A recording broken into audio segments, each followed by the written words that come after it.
새벽 6시 베개 밑에 놓아둔 휴대폰 알람이 조용히 울렸습니다. 나는 습관처럼 눈을 뜨고 천장을 한참 바라보다가 천천히 몸을 일으켰어요. 창문 틈새로 들어오는 희미한 아침 햇살을 보며 오늘도 병원에 가야 하는 날이라는 걸 떠올렸습니다. 혈압약을 타러 가는 일은 이제 일주일에 한 번씩 찾아오는 고정된 일상이 되어버렸죠. 약국과 병원은 집을 나설 때마다 꼭 들러야 하는 코스였고 그 길은 이제 눈을 감고도 찾아갈 수 있을 만큼 익숙했습니다. 침대에서 일어나 옷장을 열고 외출복을 꺼내는 동작 하나하나가 마치 정해진 순서처럼 자연스럽게 이어졌어요.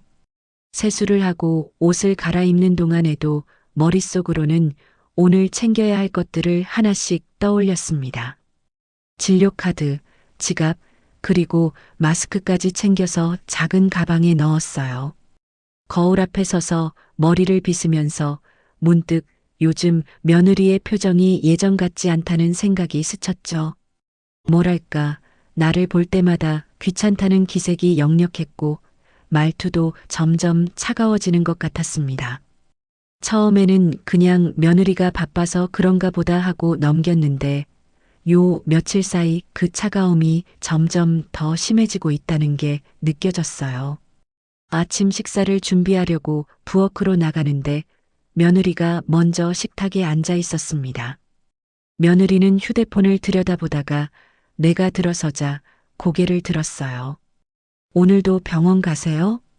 며느리의 목소리에는 물음표보다는 귀찮음이 더 많이 섞여 있었죠. 나는 최대한 밝은 표정으로 대답했습니다. 응, 혈압약 받으러 가야지. 일주일에 한 번은 꼭 가야 하니까. 며느리는 짧게 한숨을 쉬더니 짜증 섞인 목소리로 말했어요. 빨리 갔다 오래요. 오전에 친구들 만나야 하는데 시간 없거든요. 그 말을 듣는 순간 가슴 한쪽이 묵직하게 내려앉는 느낌이었습니다. 며느리의 말투가 점점 날카로워지고 있다는 걸 알면서도 나는 아무 말도 할 수가 없었어요. 아들한테 이런 얘기를 하면 부부 사이만 나빠질 것 같았고 무엇보다 아들이 중간에서 힘들어할까봐 걱정이 됐습니다. 식사를 마치고 가방을 챙기는데 며느리가 갑자기 다가와서 내 손에서 진료카드를 확 빼앗았어요. 이거도 제대로 못 챙기세요? 꼭 잃어버리시더라. 며느리는 진료카드를 흔들면서 핀잔을 주었습니다. 며느리의 손가락 끝에서 진료카드가 펄럭이는 모습을 보는데 기분이 이상했어요. 나는 순간 기분이 상했지만 아들이 알까봐 아무 말도 하지 못하고 입술을 꾹 깨물었습니다. 며느리는 진료카드를 내 가방에 던지듯 넣더니 제가 모셔다 드릴게요. 혼자 가시면 또 뭐 잃어버리실 거 아니에요. 라고 말했어요. 사실 나는 혼자서도 충분히 다녀올 수 있었지만 며느리의 강한 어조에 눌려서 그냥 고개를 끄덕일 수밖에 없었죠. 현관문을 나서면서 며느리는 내 팔을 부축하는 척하면서도 사실은 팔을 강하게 쥐고 빠르게 걸었습니다. 마치 빨리 병원에 다녀와서 나를 집에 두고 자기 할 일을 하고 싶다는 듯이 말이에요. 며느리의 소나기에 힘이 들어갈 때마다 팔이 조금씩 아팠지만 나는 내색하지 않았습니다. 걸어가는 동안 며느리는 계속해서 뒤를 돌아보거나 주변을 두리번거리는 수상한 행동을 반복했어요. 나는 며느리의 그런 모습이 이상하다고 느꼈지만 굳이 묻지 않았습니다. 어차피 물어봐도 제대로 된 대답을 들을 것 같지 않았고 괜히 또 짜증만 낼 것 같았어요. 약국 앞에 도착하자 며느리가 갑자기 걸음을 멈추고는 누군가를 기다리는 듯 계속 주위를 살폈습니다. 목을 길게 빼고 골목 저쪽을 바라보는 모습이 분명 뭔가 수상했어요. 며느리의 눈동자가 빠르게 이리저리 움직이면서 무언가를 찾는 것처럼 보였죠. 나는 조용히 물었습니다. 왜 그러니? 누굴 기다리니? 그 순간 며느리가 움찔하더니 황급히 고개를 돌렸어요.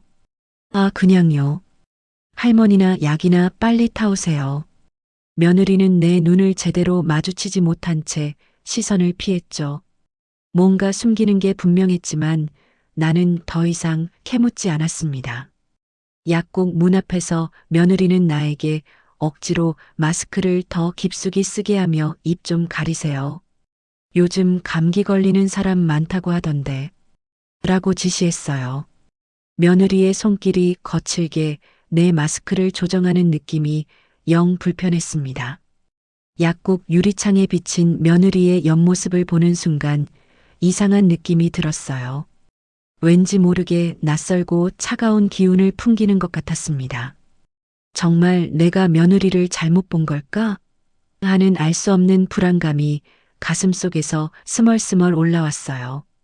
며느리는 내가 약국 안으로 들어가자마자 밖에 남아서 휴대폰을 들고 누군가에게 짧게 메시지를 보냈습니다.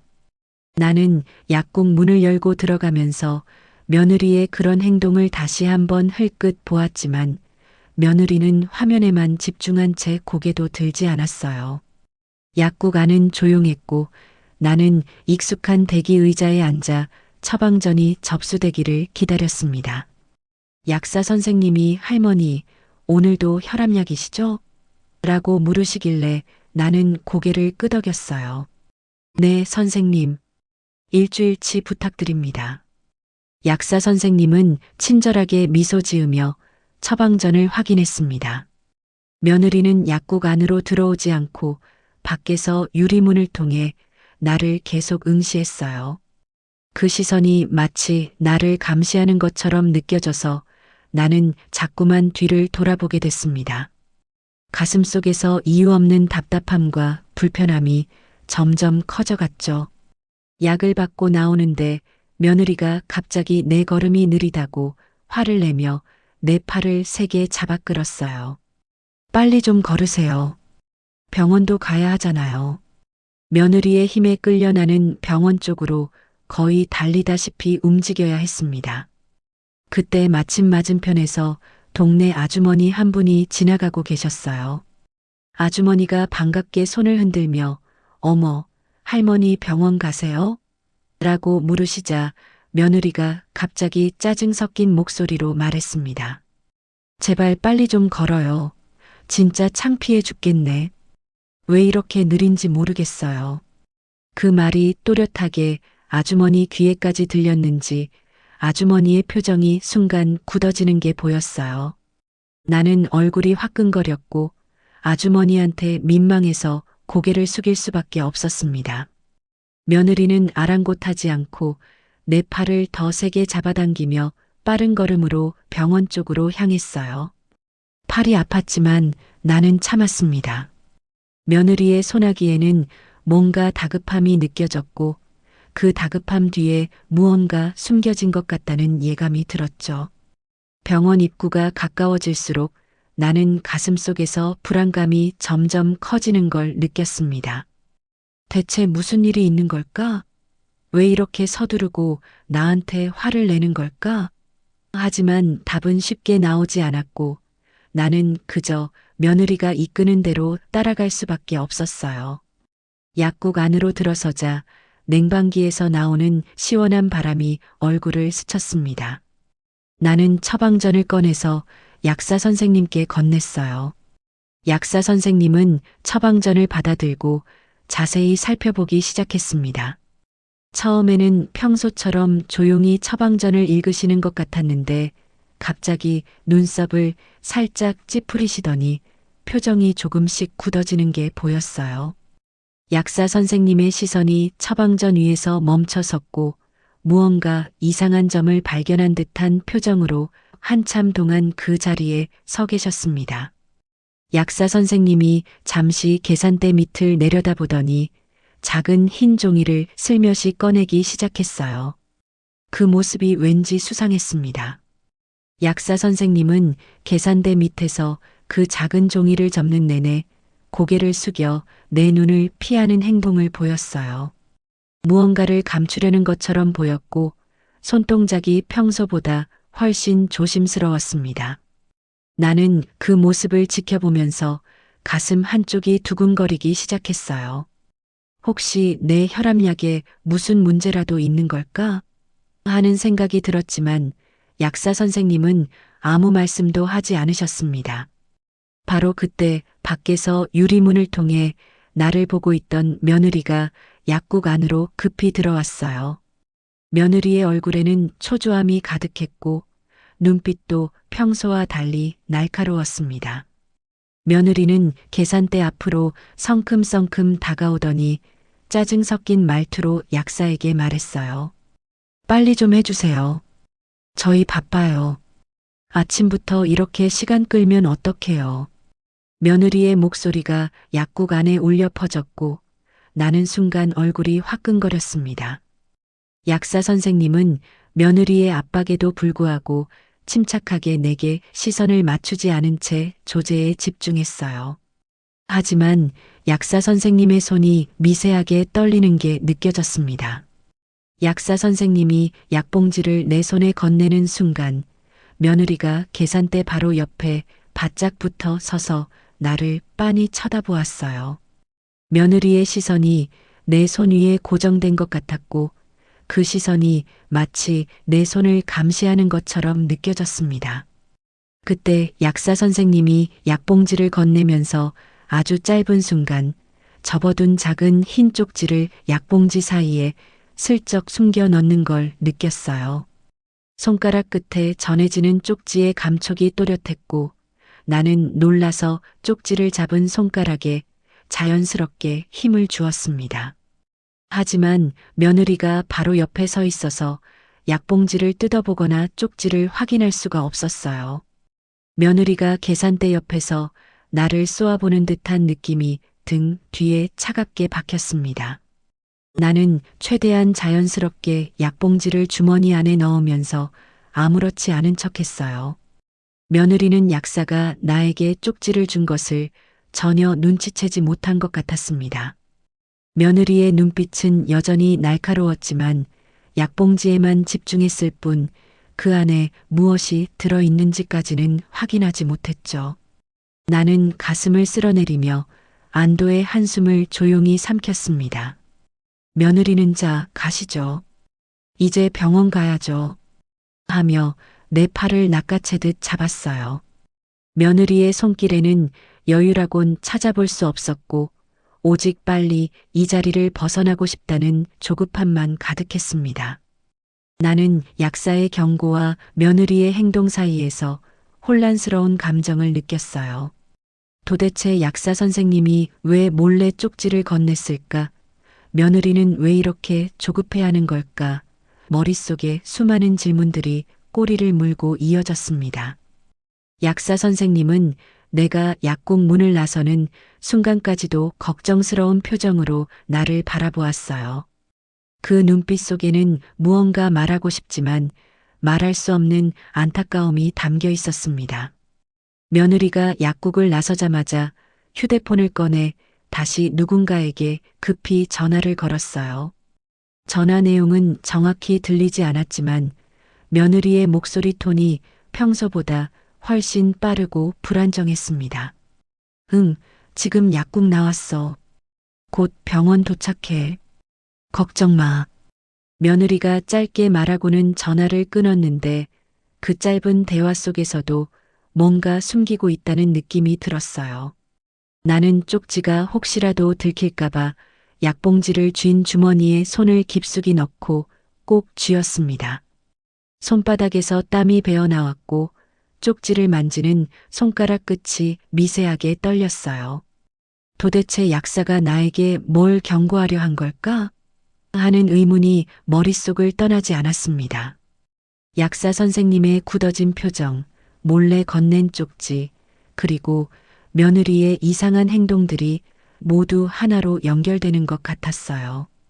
뭔가 큰 일이 벌어지고 있다는 예감이 점점 커졌고 가슴 속에서 불안감이 물결처럼 밀려왔습니다. 하지만 며느리 앞에서는 아무것도 모르는 척해야 했어요. 쪽지를 확인할 기회를 만들기 전까지는 절대 들키면 안 된다는 생각뿐이었습니다. 며느리가 갑자기 내 걸음이 느리다고 화를 내며 내 팔을 세게 잡아 끌었어요. 할머니, 제발 좀 빨리 걸어요. 병원 접수 시간 지나가잖아요. 며느리의 목소리에는 짜증과 초조함이 뒤섞여 있었습니다. 나는 며느리의 힘에 끌려 병원 쪽으로 거의 달리다시피 움직여야 했어요. 팔이 아팠지만 항의할 수가 없었고 그저 며느리가 끌고 가는 대로 따라갈 수밖에 없었습니다. 주머니 속 쪽지가 손 안에서 작게 구겨지는 느낌이 들었고 나는 그 쪽지를 더욱 꽉 쥐며 생각했어요. 집에 돌아가면 반드시 이 쪽지를 확인해야 해. 약사 선생님이 나한테 뭘 알려주려 했는지 꼭 알아야 해. 하지만 그 순간 며느리의 차가운 목소리가 다시 한번 내 귀를 파고들었습니다.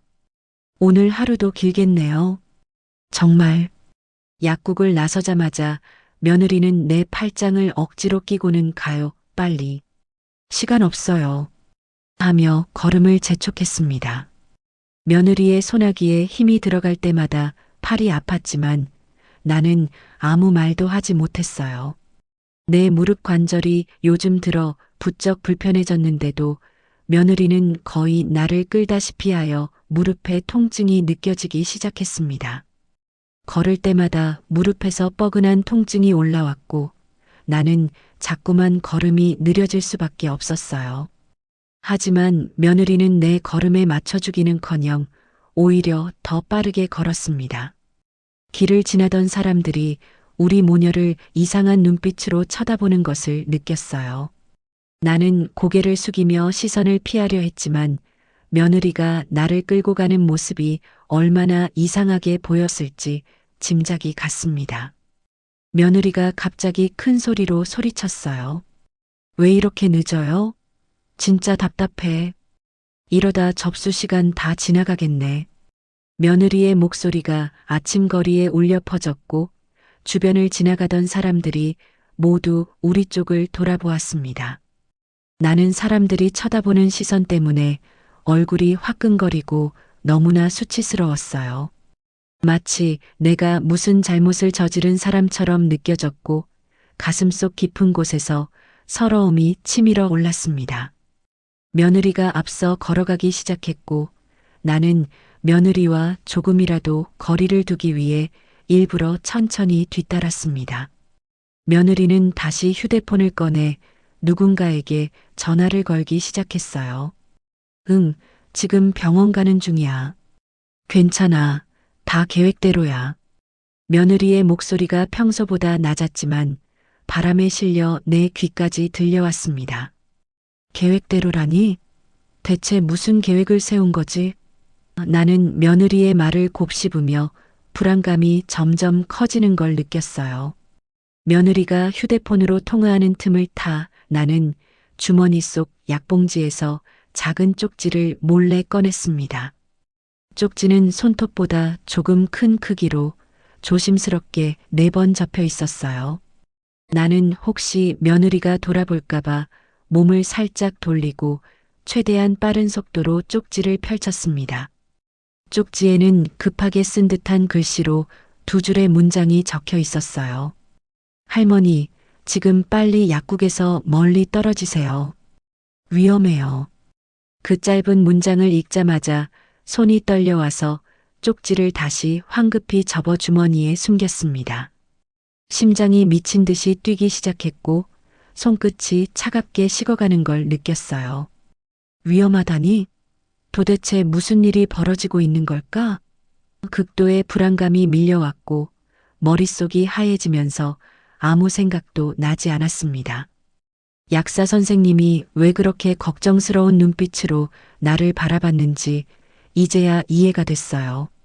약사 선생님은 분명 뭔가를 알고 있었고 나를 도와주려고 몰래 쪽지를 건넨 것이었습니다.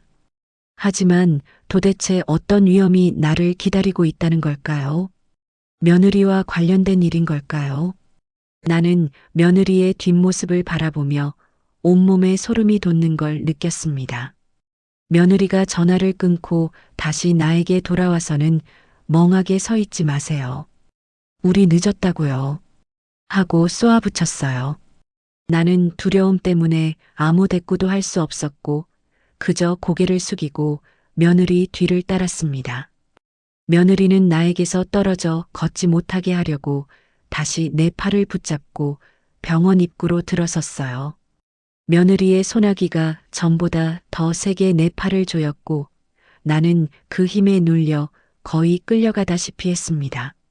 나는 며느리의 눈을 피해 주변을 둘러보며 혹시 누군가 나를 도와줄 사람이 없나 살폈어요.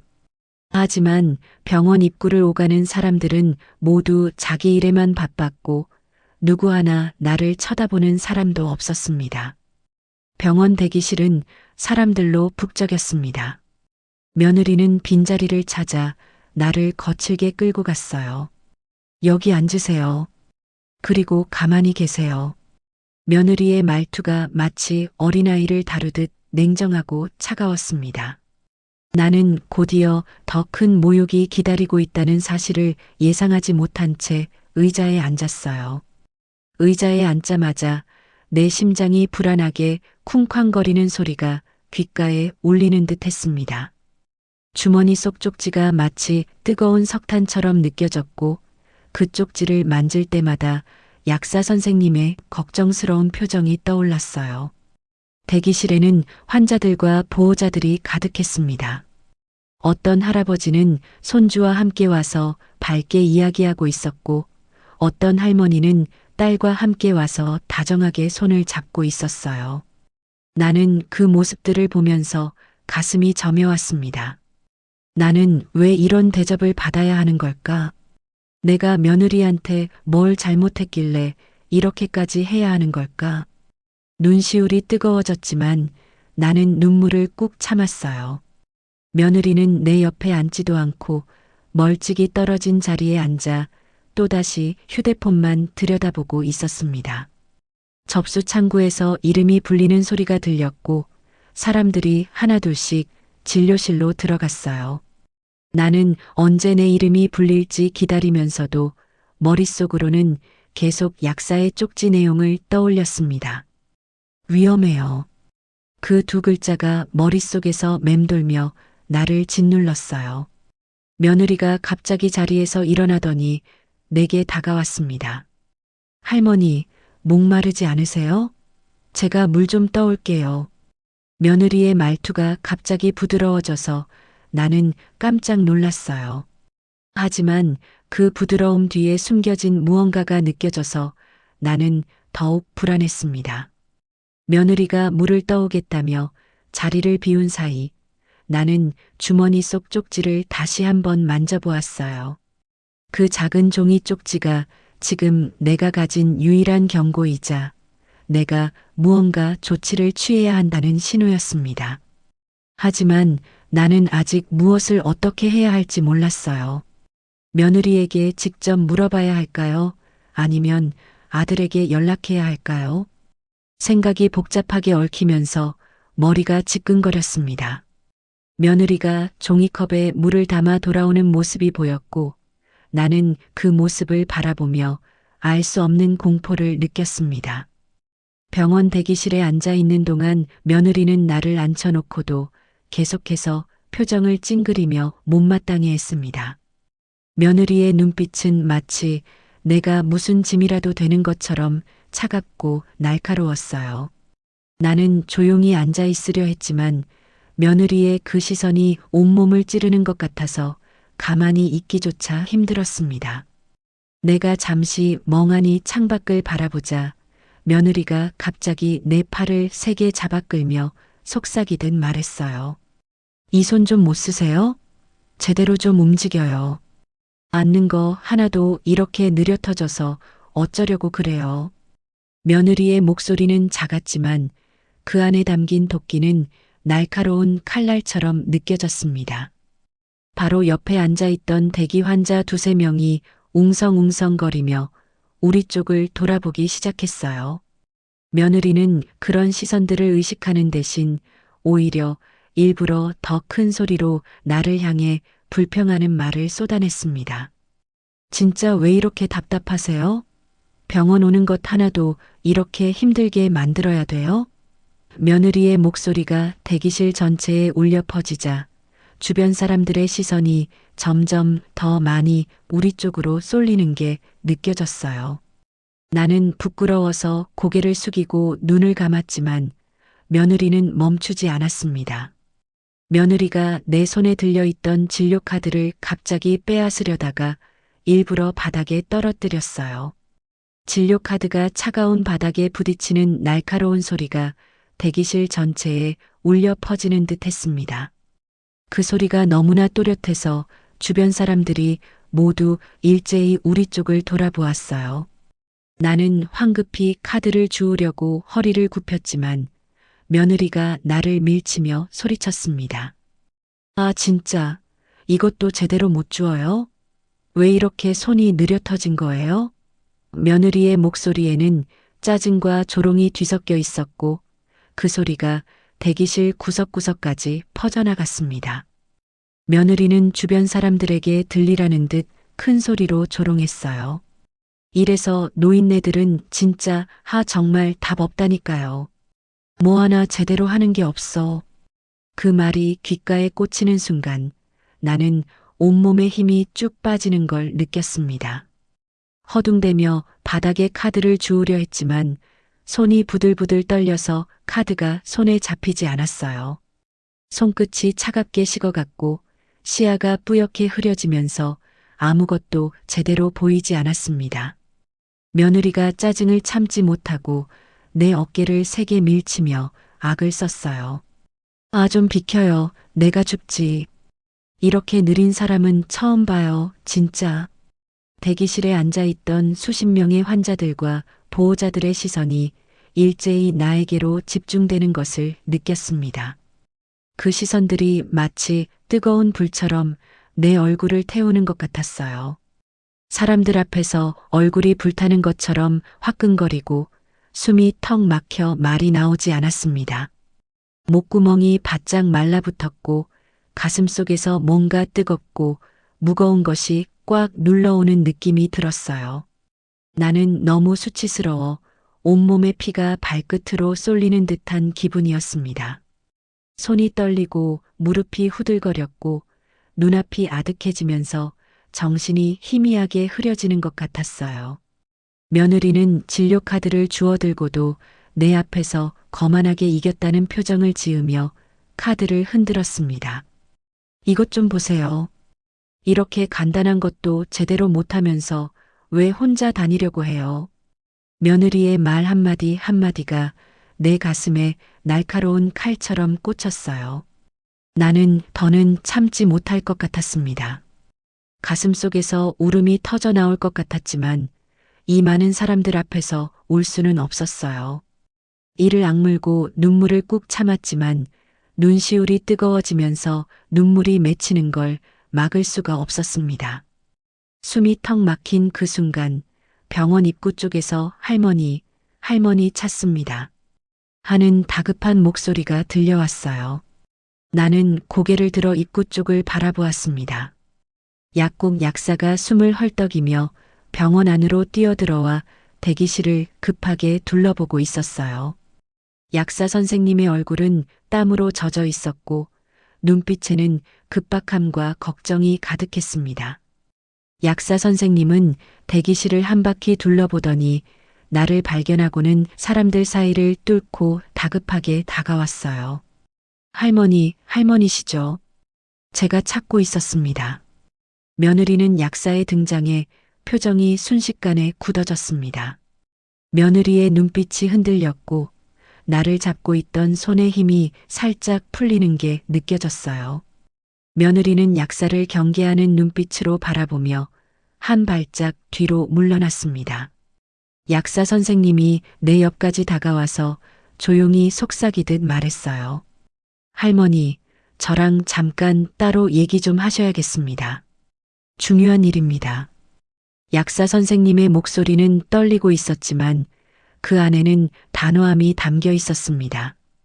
며느리가 약사에게 날카롭게 막아섰어요. 누구세요? 저희 일에 왜 간섭하세요? 할머니는 지금 진료받으러 온 거니까 다른 분은 신경 쓰지 마세요. 며느리의 목소리는 평소보다 더 날카롭고 떨리고 있었습니다. 하지만 약사 선생님은 며느리를 무시한 채 내게 다시 한번 손짓했어요. 할머니, 정말 중요한 일입니다. 저랑 잠깐만 나가시죠. 나는 얼떨결에 약사 선생님을 따라 자리에서 일어섰습니다. 다리가 후들거렸지만 약사 선생님이 내 팔을 부축해 주었어요.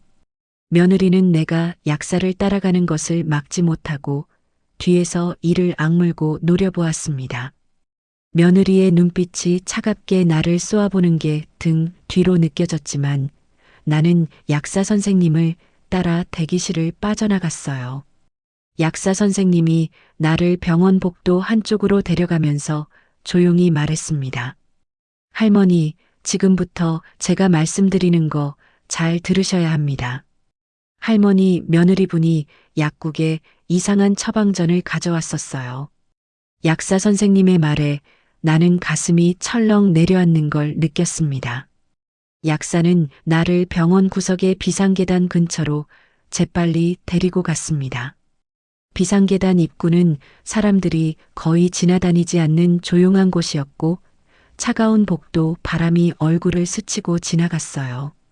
약사 선생님은 주변을 빠르게 둘러보며 아무도 없는 것을 확인하고는 내 쪽으로 몸을 기울이며 조용히 속삭였습니다. 할머니, 그 집 며느리분이요. 제가 보기에 아주 이상합니다. 정말 조심하셔야 해요. 약사 선생님의 목소리는 낮았지만 단호했고 그 말 속에는 진심 어린 걱정이 가득 담겨 있었어요. 약사 선생님은 숨을 한번 크게 들이마시고는 오늘 아침 내가 가져온 처방전에 의심스러운 점을 봤다고 설명하기 시작했습니다. 할머니, 오늘 처방전을 보는데 평소와 뭔가 달랐어요. 처방된 약의 양과 종류가 아주 미묘하게 다르더라고요. 약사 선생님의 말을 듣는 순간 나는 가슴이 철렁 내려앉는 걸 느꼈어요. 처방전이 다르다니 도대체 무슨 일이 벌어지고 있는 걸까요? 약사 선생님은 계속해서 말을 이어갔습니다. 며느님이 어제와 그제 이틀 동안 2번이나 약국에 와서 처방된 약을 특정 약으로 바꿔달라고 요구했어요. 할머니 이름으로 말이에요. 그 말을 듣는 순간 온몸에 소름이 돋았습니다. 며느리가 내 이름으로 약을 바꾸려 했다니 도대체 무슨 의도였을까요? 약사 선생님은 자신이 원칙 때문에 거절했지만 며느리의 태도가 너무 이상했다고 말했어요. 며느님이 계속 고집을 부리면서 꼭 바꿔달라고 하더라고요. 근데 처방전도 없이 그냥 바꿔달라는 건 말이 안 되잖아요. 그래서 제가 안 된다고 했더니 며느님 얼굴이 확 변하더라고요. 약사 선생님의 목소리가 점점 더 작아졌고 나는 그 말을 듣는 내내 손끝이 차갑게 식어가는 걸 느꼈습니다. 멀리서 며느리가 우리가 있는 쪽을 찾아다니며 날카로운 눈빛으로 복도를 훑어보는 것이 보였어요. 며느리의 눈빛은 마치 사냥꾼이 먹잇감을 찾듯 차갑고 날카로웠습니다. 나는 며느리의 시선을 피하며 약사 선생님에게 다가갔어요. 선생님, 제발 도와주세요. 저 정말 어떻게 해야 할지 모르겠어요. 내 목소리가 떨렸고 눈시울이 뜨거워지면서 눈물이 맺히려 했지만 꾹 참았습니다. 약사 선생님은 내 손을 꽉 잡아주며 안심시켰어요. 할머니, 진정하세요. 제가 도와드릴게요. 약사 선생님은 주머니에서 작은 종이 하나를 꺼내 슬쩍 내 손에 쥐어주었습니다. 그 종이는 손바닥 안에 쏙 들어올 만큼 작았고 접혀 있었어요. 이건 할머니 실제 처방전의 사본입니다. 며느님이 준 약과 대조해 보세요. 꼭 확인하셔야 합니다. 약사 선생님의 말에 나는 종이를 조심스럽게 펼쳐보았습니다. 종이에는 멸균 포장된 특정 약의 이름이 처방된 약과 다르게 적혀 있었어요. 내가 받아야 할 약과 며느리가 바꾸려고 했던 약의 이름이 선명하게 적혀 있었습니다. 약사 선생님은 내 얼굴을 똑바로 바라보며 당부했어요. 할머니가 받은 약봉지 안의 약이 이 이름과 같은지 꼭 확인하세요. 만약 다르다면 그건 며느님이 약을 바꿔치기 했다는 증거입니다. 약사 선생님의 목소리는 떨리고 있었지만 그 속에는 내가 꼭 진실을 알아야 한다는 절박함이 담겨 있었어요. 약사 선생님은 혹시 며느리가 약을 바꿔치기 했을까봐 걱정하는 기색이 역력했습니다. 제가 며느님을 의심하고 싶지 않았지만 할머니를 위해서라도 꼭 확인하셔야 해요. 나는 처음으로 이 아이가 나를 해치려 하는 걸까 하는 의심을 확신으로 느끼기 시작했습니다. 머릿속이 복잡했던 모든 생각들이 한순간에 정리되면서 한 가지 사실만이 또렷하게 떠올랐어요. 며느리는 나를 진심으로 미워하고 있고 어쩌면 나를 없애려고 하는지도 모른다는 생각이 들었습니다. 그 순간 몸 안의 분노가 모든 절망감을 한 번에 밀어내고 차가운 이성으로 바뀌었어요. 더 이상 두렵지 않았고 더 이상 슬프지도 않았습니다. 오직 냉정하게 이 상황을 파악하고 대처해야 한다는 생각뿐이었어요. 나는 약사 선생님에게 고맙다고 속삭인 후 쪽지를 주머니 깊숙이 숨겼습니다. 손끝으로 쪽지를 만지는 순간 그 작은 종이가 내가 살아남을 수 있는 유일한 증거라는 생각이 들었어요. 며느리가 우리를 향해 성큼성큼 걸어오기 시작했습니다. 며느리의 얼굴에는 초조함과 의심이 뒤섞인 표정이 역력했고 눈빛은 여전히 날카로웠어요. 약사 선생님은 며느리가 가까워지는 것을 보고는 나에게 빠르게 말했습니다. 조용히 집으로 돌아가서 확인하세요. 그리고 저에게 다시 연락하세요. 제 연락처는 쪽지에 적어뒀으니까요. 나는 고개를 끄덕이고 며느리가 다가오기 전에 약사 선생님에게서 살짝 떨어져 나갔어요. 며느리는 내게 다가와서 눈을 가늘게 뜨고 따지듯 물었습니다. 뭐라고 속닥거렸어요? 대체 무슨 얘기를 그렇게 오래 한 거예요? 며느리의 목소리는 날카롭고 차가웠고 그 속에는 의심과 경계심이 가득했어요. 나는 며느리의 눈을 똑바로 바라보지 못하고 시선을 피하며 짧게 대답했습니다. 아무것도 아니야. 그냥 약 설명해줬어. 혈압약 먹는 방법 같은 거. 며느리는 내 대답을 믿지 못한다는 듯 나를 뚫어지게 쳐다보았어요. 하지만 나는 최대한 태연한 척하며 며느리의 시선을 피했습니다. 며느리는 약사 선생님 쪽을 날카롭게 한번 쏘아보고는 나를 향해 말했어요. 그럼 이제 가요. 진료도 안 받으실 거죠? 나는 고개를 끄덕이며 며느리를 따라 병원을 나섰습니다. 하지만 내 머릿속은 이제 완전히 냉정해져 있었어요. 집에 돌아가면 약봉지를 확인하고 며느리가 정말로 약을 바꿔치기 했는지 알아내야 했습니다. 그리고 만약 정말로 그랬다면 나는 절대 가만히 있지 않을 것이었어요. 집에 돌아오자마자 며느리는 내 손에서 약봉지를 가로채듯 가져갔습니다. 제가 챙겨드릴게요. 할머니 혼자 하시면 또 헷갈리실 테니까요. 며느리의 말투는 겉으로는 친절해 보였지만 그 속에는 뭔가 숨기려는 의도가 느껴졌어요. 며느리는 약봉지를 꼼꼼하게 열어 약의 종류와 개수를 확인하는 듯 보였습니다. 손가락으로 약통을 하나하나 만지며 세심하게 살펴보는 모습이 평소와는 달랐어요.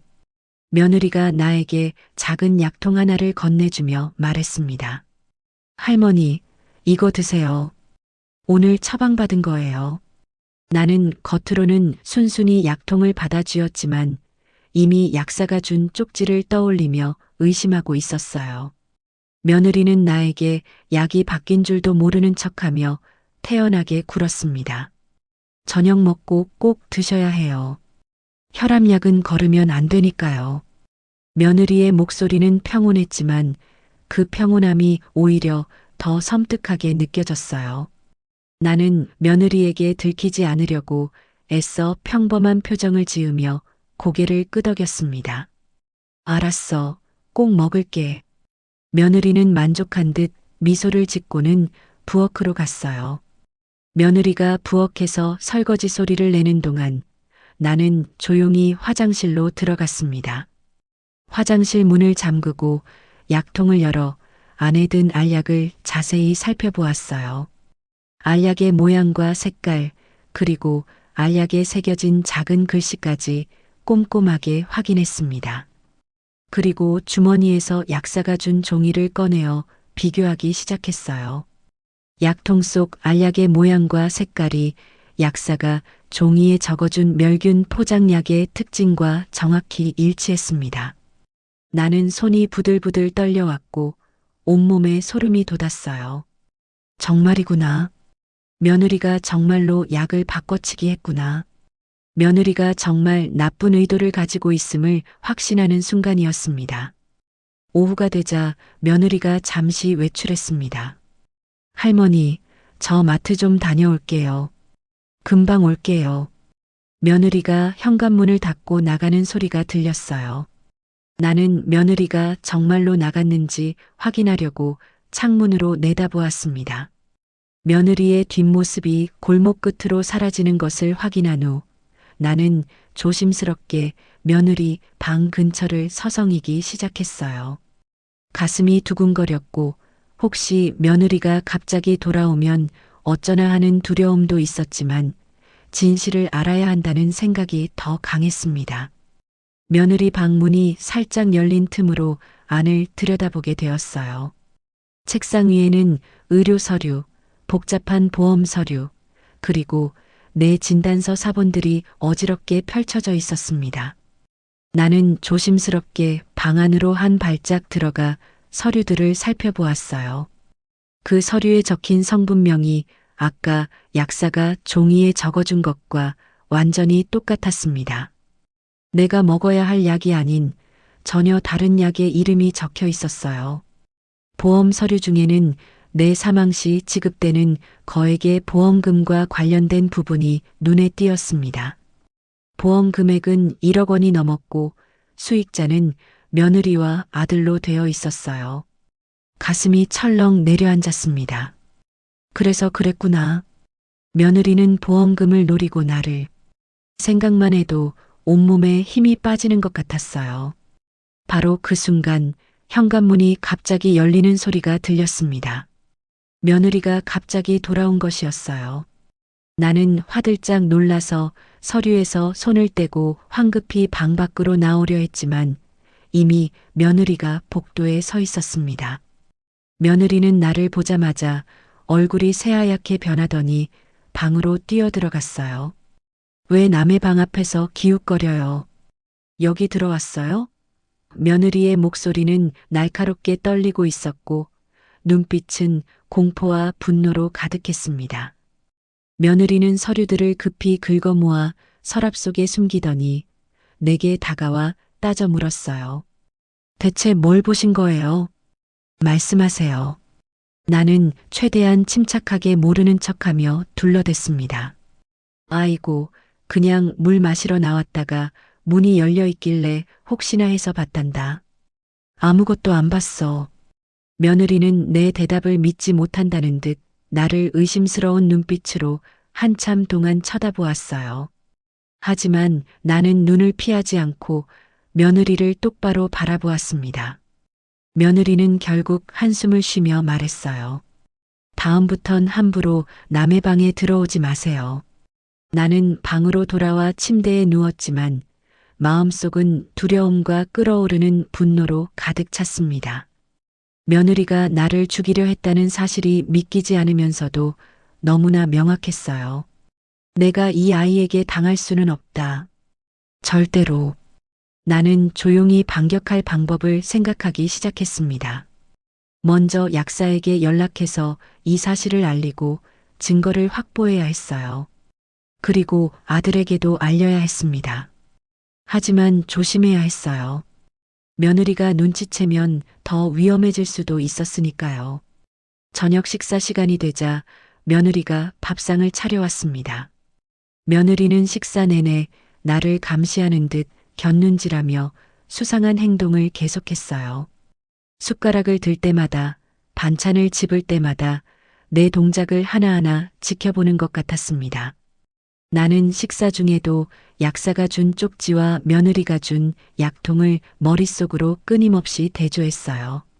식사가 끝나자 며느리가 약통을 가져와 내 앞에 놓았습니다. 할머니, 약 드세요. 제가 지켜볼게요. 며느리가 내게 약을 먹는 것을 지켜보자 나는 먹는 척하며 몰래 휴지에 싸서 숨겼어요. 약을 입에 넣는 척하고 물을 마시는 척하면서 재빨리 약을 혀 밑에 숨겼다가 휴지로 싸서 손안에 쥐었습니다. 며느리는 내가 약을 삼킨 줄 알고 만족한 듯 고개를 끄덕였어요. 잘 드셨네요. 이제 푹 쉬세요. 며느리가 밥상을 치우러 부엌으로 가자 나는 숨겨둔 약을 조심스럽게 방 서랍 깊숙한 곳에 보관했습니다. 이 약도 나중에 증거가 될 것이었어요. 모두가 잠든 깊은 밤, 나는 조용히 침대에서 일어나 방문을 잠갔습니다. 며느리가 자고 있는지 확인하려고 복도를 살며시 내다보았는데 며느리 방에서는 불빛이 새어나오지 않았어요. 나는 조심스럽게 책상으로 다가가 약사가 준 처방전 사본과 약 성분 자료를 꺼내 펼쳤습니다. 휴대폰을 켜서 인터넷을 검색하기 시작했어요. 멸균 포장약의 성분을 하나하나 검색하면서 내 혈압약의 성분과 대조했습니다. 밤이 깊어갈수록 나는 점점 더 놀라운 사실을 발견하게 되었어요. 며느리가 준 약이 혈압을 낮추는 것이 아니라 오히려 심장에 무리를 주는 성분이라는 걸 알게 된 순간 온몸에 소름이 돋았습니다. 화면에 나오는 의학 용어들을 하나씩 읽어가면서 나는 충격과 함께 확신을 가지게 되었어요. 이건 명백한 살인 미수다. 며느리는 정말로 나를 죽이려 했구나. 손이 부들부들 떨렸지만 나는 화면을 캡처하고 증거를 저장했습니다. 새벽 3시가 넘도록 나는 인터넷을 뒤지며 모든 정보를 모았어요. 눈은 따갑고 허리는 아팠지만 멈출 수가 없었습니다. 아침이 되자 며느리는 나에게 보험갱신 서류를 들고 와 사인을 하라고 들이밀었어요.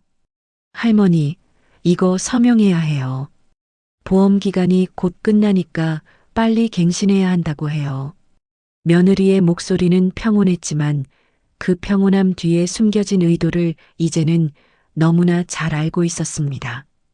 나는 며느리의 의도를 알았지만 모르는 척하며 말했어요. 내가 잘 안 보여서 말이야. 글씨가 너무 작아서 뭐라고 쓰여 있는지 모르겠구나. 며느리는 짜증 섞인 표정으로 그럼 나중에 하세요. 라고 말하고는 서류를 들고 나갔습니다. 며느리가 외출한 새벽 4시 나는 아들에게 긴 메시지를 조용히 남겼어요. 손가락이 떨려서 글자를 제대로 누르기 힘들었지만 최대한 정확하게 썼습니다. 아들아, 엄마 말 잘 들어라. 내 아내를 절대 믿지 마라. 내 약을 확인해줘. 약사한테 가서 내 처방전을 다시 확인해 보거라. 엄마가 위험하다. 메시지를 보내고 나자 가슴이 두근거렸어요. 아들이 이 메시지를 보고 믿어줄까 아니면 며느리 편을 들까 하는 불안감이 밀려왔습니다. 하지만 이제는 더 이상 기다릴 수가 없었어요. 나는 혹시 모를 상황에 대비해 방 안에서 녹음 방법을 조용히 확인하며 연습했습니다. 휴대폰의 녹음 기능을 켜고 끄는 연습을 여러 번 반복했어요. 며느리가 나에게 모욕적인 말을 할 때마다 나는 습관처럼 휴대폰의 녹음 버튼을 누를 준비를 했습니다. 아들이 메시지를 확인하고 돌아올 때까지 증거를 최대한 많이 모으기로 결심했어요. 며느리가 나에게 주는 모든 약을 몰래 모아서 작은 비닐봉지에 넣어 서랍 깊숙한 곳에 숨겼습니다. 날짜별로 표시해서 어느 날 받은 약인지도 기록했어요. 며느리가 잠시 외출한 틈을 타나는 집안 곳곳에 설치된 CCTV의 위치를 조용히 파악했습니다. 거실에 하나, 현관에 하나, 그리고 복도에도 하나 있었어요. 나는 CCTV가 찍히지 않는 각도를 확인하며 조심스럽게 움직이는 법을 연습했습니다. 며느리에게 최대한 순종적인 척하며 경계심을 풀도록 유도하기 시작했어요. 며느리야, 내가 요즘 많이 힘들어서 말이야. 내가 다 알아서 해주니 고맙구나. 며느리는 내 말을 듣고는 만족한 듯 미소를 지었습니다. 며느리는 내가 더 이상 저항하지 않는다고 생각하고 점점 더 오만하게 굴기 시작했어요. 할머니도 이제 정신 차리셨네요. 처음부터 이렇게 하시지 그랬어요. 며느리의 말투가 점점 더 건방져지는 게 느껴졌지만 나는 꾹 참았습니다. 아들에게서 짧게 엄마 무슨 소리야? 무슨 일 있어? 라는 답장이 왔지만 나는 더 이상 답하지 않고 기다렸어요. 아들이 직접 확인해야만 믿을 것이라는 생각이 들었습니다. 문자로 아무리 설명해도 며느리가 변명하면 끝이었으니까요. 나는 이제 며느리와의 대화에서 모든 것을 녹음하는 습관을 들였습니다. 며느리가 나를 치매 노인 취급하며 핀잔을 줄 때도 나는 속으로 증거를 모으며 웃었어요. 할머니 또 약 안 드셨어요. 정말 치매 오신 거 아니에요. 매일 같은 말하게 만들지 마세요. 며느리의 모욕적인 말들이 모두 녹음되고 있다는 사실을 며느리는 전혀 몰랐습니다. 조용한 반격의 준비는 착실하게 그리고 아무도 모르게 진행되었어요. 며느리가 거실에서 친구와 전화 통화를 할 때도 나는 귀를 기울였습니다. 응, 곧 끝날 거야. 조금만 기다려. 보험금만 나오면 우리 완전히 새 출발할 수 있어. 며느리의 목소리가 복도까지 들렸고 나는 그 대화도 녹음기에 담았어요. 나는 이제 더 이상 두렵지 않았습니다. 이 모든 것을 끝낼 수 있다는 희망만 있었어요. 며느리가 아무리 교묘하게 숨기려 해도 진실은 결국 드러날 것이라는 확신이 들었습니다. 어느 날 밤 며느리가 내 방에 들어와 창문을 열며 혼잣말을 했어요. 제발 이 늙은이 때문에 내 인생이 망가지지 않게 해달라. 정말 지겨워 죽겠네. 며느리는 내가 깊이 잠들었다고 생각했는지 거침없이 말했습니다. 나는 이불 속에서 숨죽이며 그 모든 말을 녹음했어요. 며느리의 목소리가 또렷하게 녹음기에 담기는 소리가 희미하게 들렸고 나는 가슴이 두근거렸습니다. 며느리가 방을 나가고 나서야 나는 녹음을 멈추고 파일을 저장했어요. 이제 증거는 충분했습니다. 아들이 돌아오면 모든 것을 보여줄 수 있을 것 같았어요. 아들에게서 전화가 왔습니다. 아들의 목소리는 피곤하고 짜증 섞여 있었어요. 엄마, 무슨 일이에요? 메시지 받고 깜짝 놀랐잖아요. 엄마가 요즘 너무 예민한 것 같은데 병원 한번 가보시는 게 어때요? 아들의 말을 듣는 순간 가슴이 답답해졌지만 나는 침착하게 말했습니다. 아들아, 엄마 말 잘 들어. 며느리 없는 곳에서 딱 15분만 이야기하자. 15분이면 돼. 엄마가 미친 사람 아니야. 내 목소리가 단호했는지 아들이 잠시 침묵했어요. 알았어요, 엄마. 내일 퇴근하고 갈게요. 다음 날 아들이 집에 왔고 나는 아들을 조용히 내 방으로 데리고 들어갔습니다. 며느리가 부엌에서 설거지를 하는 소리가 들렸지만 나는 신경 쓰지 않았어요. 아들에게 며느리가 준 약봉지와 약사의 쪽지를 꺼내 보여줬습니다. 아들아, 이것 좀 봐. 약사 선생님이 나한테 준 거야. 내 아내가 나한테 준 약이 처방된 약이 아니래. 아들은 약봉지와 쪽지를 보고도 믿기 힘들다는 표정을 지었어요. 엄마, 이건 오해일 수도 있잖아요. 약사가 착각했을 수도 있고 며느리가 실수했을 수도 있어요. 나는 답답한 마음에 약사에게 전화를 걸었습니다. 선생님, 제발 우리 아들한테 직접 말씀해 주세요. 어머님 약에 이상이 있다고요. 약사는 흔쾌히 승낙했고 아들에게 전화를 넘겼어요. 약사가 아들에게 자세히 설명하는 동안 아들의 얼굴이 점점 굳어지기 시작했습니다. 네, 알겠습니다. 제가 다시 확인해 보겠습니다. 아들이 전화를 끊고는 나를 바라보았어요. 아들의 눈빛에는 여전히 의심이 남아 있었지만 적어도 들어볼 준비는 된 것 같았습니다. 나는 아들에게 마지못해 집 근처 카페로 나가자고 했어요. 아들아, 우리 밖에 나가서 이야기하자. 약사 선생님도 불러서 제대로 이야기 들어보자. 아들은 망설이다가 결국 고개를 끄덕였습니다. 우리는 조용히 집을 나섰고 카페에 도착해서 구석 자리에 앉았어요. 나는 아들에게 약사에게 연락해서 이 자리에 와달라고 부탁하라고 했습니다. 아들이 충격 속에서도 약사에게 전화를 걸었고 약사는 금방 갈게요. 라고 대답했어요. 약사가 카페로 들어서는 순간 나는 안도의 한숨을 내쉬었습니다. 약사는 우리 테이블로 다가와 앉으며 아들을 똑바로 바라보았어요. 아드님, 제가 어머님한테 드린 쪽지에 대해 설명드릴게요. 어머님의 며느님이 저희 약국에 2번이나 오셔서 처방된 약을 다른 약으로 바꿔달라고 요구하셨습니다. 약사의 말에 아들의 얼굴이 창백해지기 시작했어요. 바로 그때 아들의 휴대폰이 울렸고 며느리였습니다. 여보, 어디 가셨어요? 저녁 준비했는데요. 아들은 떨리는 목소리로 대답했어요. 지금 카페에 있어. 당장 나와. 엄마도 계셔. 며느리도 영문도 모른 채 카페로 불려나왔습니다. 며느리가 카페에 들어서자마자 우리 테이블을 발견하고는 얼굴이 굳어지는 게 보였어요. 며느리는 약사를 보더니 순간 당황한 표정을 감추지 못했습니다. 왜 또 난리예요? 노인네가 쓸데없는 짓을 하네요, 정말. 며느리의 말투는 여전히 건방졌지만 목소리가 미세하게 떨리는 게 느껴졌어요. 약사가 며느리를 향해 차갑게 말했습니다.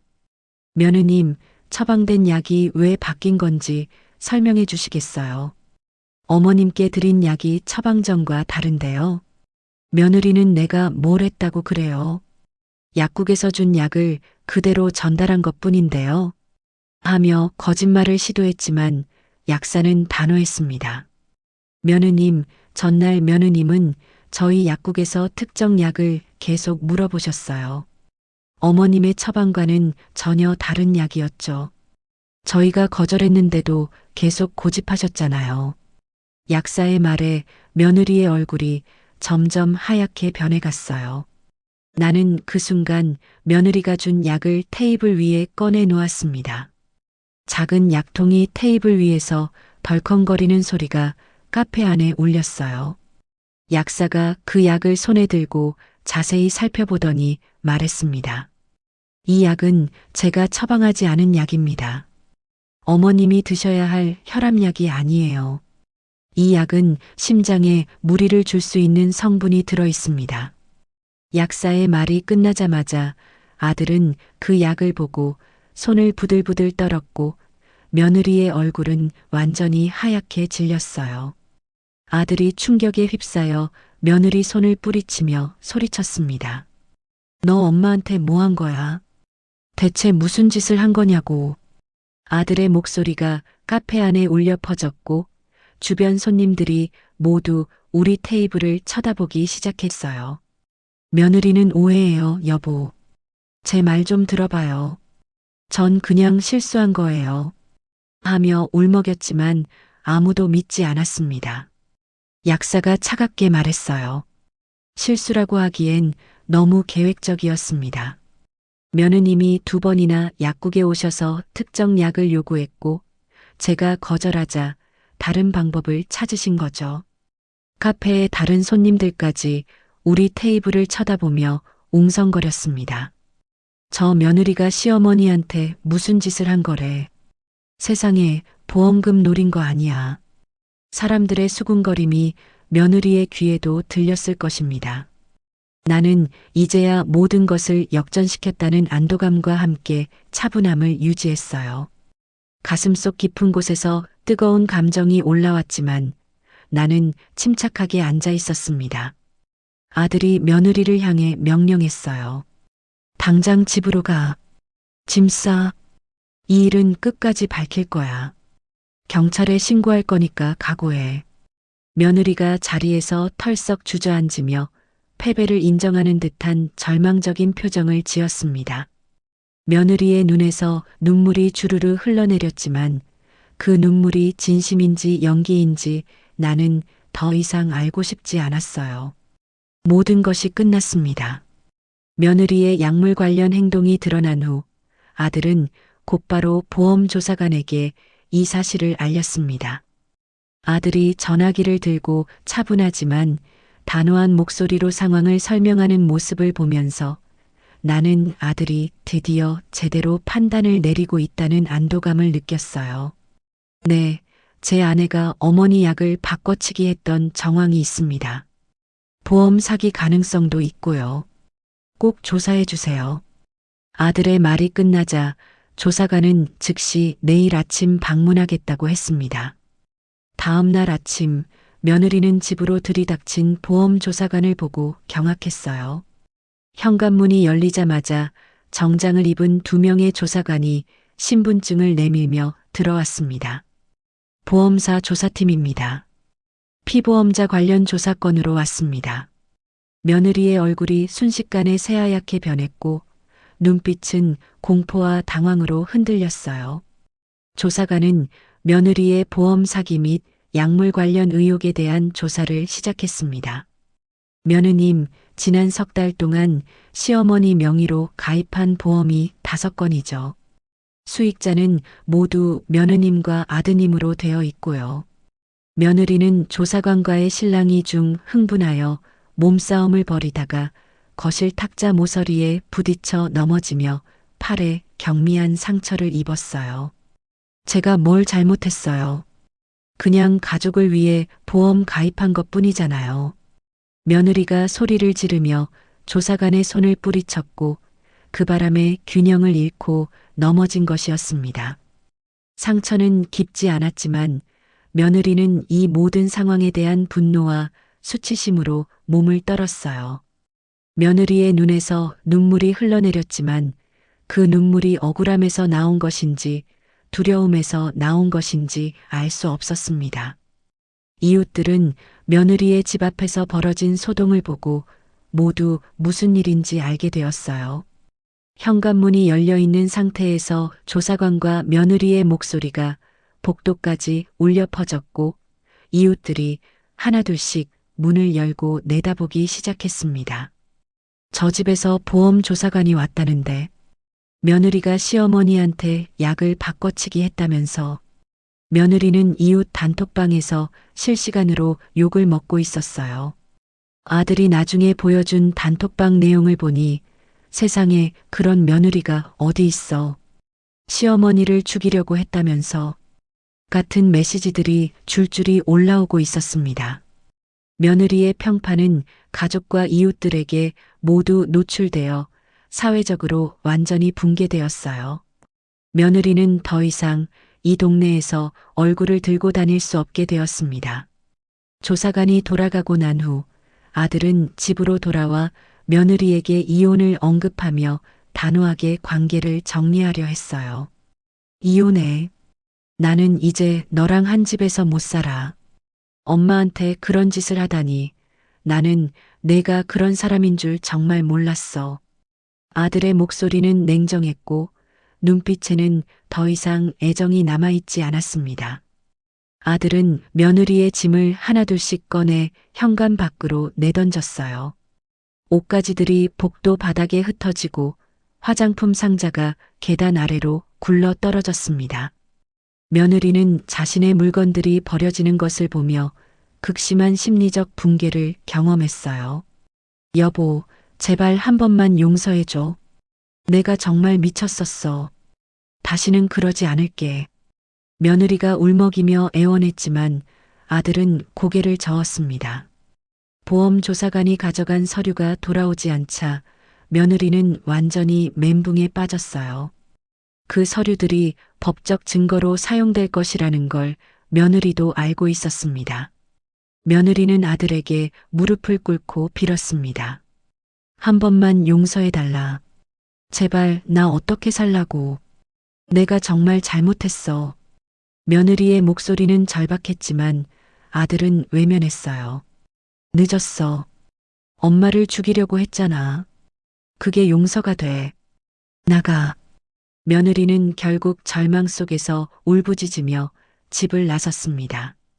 복도에 버려진 짐을 끌고 계단을 내려가는 며느리의 뒷모습이 창밖으로 보였어요.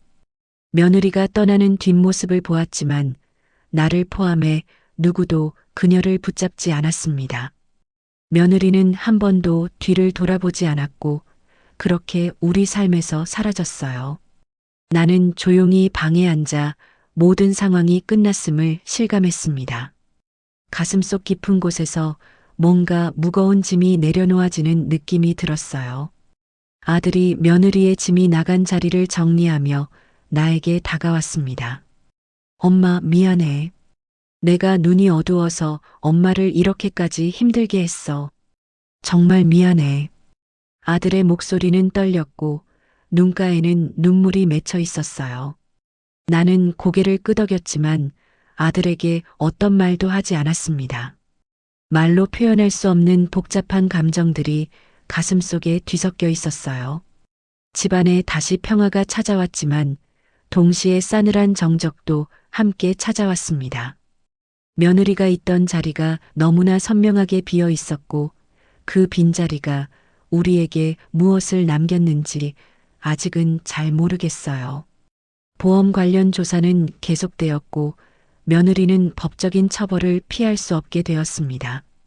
며느리가 가입했던 5건의 보험은 모두 취소되었고 보험 사기 혐의로 수사가 진행 중이라는 연락을 받았어요. 나는 며느리가 나에게 주었던 가짜 약들을 모두 모아 폐기했습니다. 작은 비닐봉지 안에 담긴 그 약들을 쓰레기통에 버리는 순간 길고 지루했던 악몽이 드디어 끝났다는 사실에 깊은 한숨을 내쉬었어요. 며느리가 내뱉었던 모든 모욕적인 말들이 귓가에서 천천히 사라지는 것을 느꼈습니다. 이래서 노인네들은 치매 온 것 아니에요. 제발 빨리 좀 걸어요. 같은 말들이 이제는 더 이상 나를 괴롭히지 않았어요. 나는 창밖을 바라보며 조용히 생각했습니다. 이제 진짜 끝났구나. 나는 다시 병원을 찾아 정확한 처방을 받고 심장에 무리가 가지 않도록 제대로 된 치료를 시작했습니다. 담당 의사 선생님은 나를 보자마자 반갑게 맞아주셨어요. 할머니, 그동안 많이 힘드셨죠? 이제는 제대로 된 약을 드시면 금방 나아지실 겁니다. 의사 선생님이 처방전을 작성하면서 말했습니다. 이제 안심하고 약을 드셔도 됩니다. 제가 꼼꼼히 확인했으니까요. 그 말을 듣는 순간 가슴속 깊은 곳에서 따뜻한 안도감이 밀려왔어요. 병원을 나와 약국에 들렀습니다. 약국 문을 열고 들어서는 순간 약사 선생님이 나를 보고는 환하게 웃으며 손을 흔들었어요. 할머니, 어떻게 되셨어요? 제가 계속 걱정했습니다. 나는 약사 선생님에게 다가가 진심으로 감사 인사를 전했습니다. 선생님, 정말 고맙습니다. 선생님 아니었으면 저 정말 큰일 날 뻔했어요. 쪽지 한 장이 제 목숨을 구했습니다. 약사 선생님은 나에게 따뜻하게 격려해 주었어요. 할머니, 이제 힘내세요. 정말 잘 이겨내셨습니다. 할머니가 용기 있으셔서 이렇게 좋은 결과가 나온 거예요. 나는 약사 선생님의 손을 꼭 잡고 눈물을 글썽였지만 그 눈물은 슬픔이 아닌 안도감이었습니다. 이렇게 나를 도와준 분이 있다는 사실이 너무나 감사했고 세상에는 여전히 좋은 사람들이 많다는 걸 다시 한번 깨달았어요. 약사 선생님은 내 손을 다독이며 말했습니다. 할머니, 앞으로는 꼭 건강하게 지내세요. 제가 약 챙겨드릴게요. 약국을 나서면서 나는 고개를 돌려 약사 선생님께 한 번 더 손을 흔들었습니다. 집으로 돌아오니 아들이 기다리고 있었어요. 아들은 며느리의 행동에 대해 진심으로 사과하며 앞으로는 엄마를 더 잘 모시겠다고 다짐했습니다. 엄마, 정말 미안해요. 제가 눈이 멀어서 엄마를 이렇게 힘들게 했어요. 앞으로는 절대 이런 일 없을 거예요. 제가 엄마 곁에서 잘 챙길게요. 아들의 목소리는 떨렸고 눈가에는 눈물이 맺혀 있었어요. 아들은 나에게 말했습니다. 엄마가 용기 내줘서 고맙습니다. 엄마 덕분에 더 큰 일을 막을 수 있었어요. 나는 한동안 혼자 조용히 지내는 시간을 가졌습니다. 아들은 일주일에 2~3번씩 찾아와 안부를 물었지만 나는 혼자 지내는 것도 나쁘지 않다고 느꼈어요. 혼자 지내는 동안 마음은 이전보다 훨씬 평화롭고 안정되었습니다. 며느리가 있을 때의 그 긴장감과 불안함이 사라지고 이제는 아침에 눈을 뜰 때마다 편안한 마음으로 하루를 시작할 수 있었어요. 나는 다시 혈압약을 타러 병원과 약국을 들르는 일상을 회복했습니다. 익숙한 길을 걸으며 약국 유리창에 비친 내 얼굴을 보았는데 이제 더 이상 불안하지 않았어요. 나는 며느리에게 당했던 모욕과 고통을 잊지는 않았지만 더 이상 그 기억에 매달리지 않았습니다. 그 기억은 내가 얼마나 강한 사람인지를 증명하는 증거일 뿐이었어요. 나는 삶의 고요함과 평화가 가장 큰 보상임을 깨달았습니다. 거창한 보상이나 복수가 아니라 그저 조용히 내 방에 앉아 창밖을 바라보고 차를 마시는 이 순간이 가장 소중한 것이라는 걸 알게 되었어요. 나는 가끔 약국에서 받은 작은 쪽지를 꺼내 보았습니다. 그 쪽지는 이제 서랍 깊숙한 곳에 소중히 보관되어 있었어요. 그 쪽지는 나에게 단순한 경고가 아니라 생명을 지켜준 상징이 되었습니다. 쪽지를 볼 때마다 약사 선생님의 따뜻한 마음과 내가 겪었던 모든 순간들이 떠올랐어요. 나는 아들에게서 받은 용돈으로 작은 화분을 하나 샀습니다. 꽃집 주인이 추천해준 작은 다육식물이었는데 손이 많이 가지 않아도 잘 자란다고 했어요. 화분을 창가에 두고 물을 주면서 나는 생각했습니다. 다시 살게 된 삶에 대한 감사함이 마음속 깊은 곳에서 올라왔어요. 이 작은 식물처럼 나도 다시 살아나고 있다는 느낌이 들었습니다. 내가 그토록 바라던 조용하고 평화로운 일상이 돌아온 것이었어요. 더 이상 누구의 눈치를 보지 않아도 되고 더 이상 모욕적인 말을 들을 필요도 없었습니다. 나는 다시 며느리를 미워하는 대신 나의 남은 삶을 충실히 살아가기로 했어요. 창밖으로 따뜻한 햇살이 들어왔고 화분의 다육식물은 햇살을 받아 초록빛으로 빛났습니다. 나는 그 모습을 바라보며 조용히 미소 지었어요. 아직 가야 할 길이 남아있지만 이제는 두렵지 않았습니다. 내가 이 모든 것을 이겨냈다는 사실이 나를 더 강하게 만들어 주었으니까요. 약국에서 받은 작은 쪽지 한 장이 내 삶을 지켜줬습니다.